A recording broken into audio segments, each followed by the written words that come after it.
Auto వాళ్ళు ఎంత ఇబ్బంది పడుతున్నారు తెలుసా, ఫ్రీ బస్సు ఫ్రీ బస్సు అని. ఆటోలు నరకం కనబడుతుంది.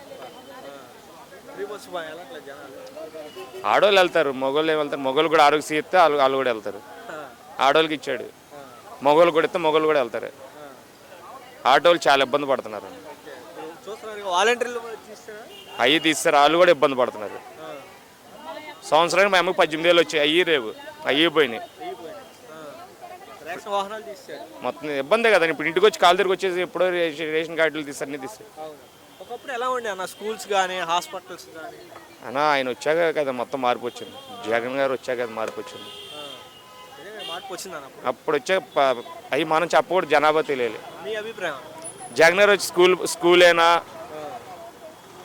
హాస్పిటల్స్ అయినా ఆయన వచ్చాక కదా అది మార్పు వచ్చింది. అప్పుడు మార్పు వచ్చింది. మరి ఇప్పుడు చూస్తారుగా మెడికల్ కాలేజ్ కూడా ప్రైవేట్ పరం చేసేస్తారని చెప్పారు. అవన్నీ మనకు తెలియదు అన్న, తెలియని దాని గురించి మనం మాట్లాడదు.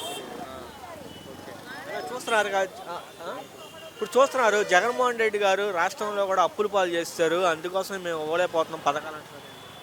ఏదో చూస్తారు, ఎవరు అప్పులు పాలు, ఎవరు వచ్చిన అప్పులు చేసి వెళ్ళిపోతారు. అది ఇప్పుడు మరి చంద్రబాబు నాయుడు గారు పదవులు ఉంటే వాళ్ళు అయిపోయి మాట్లాడతారు అన్నది.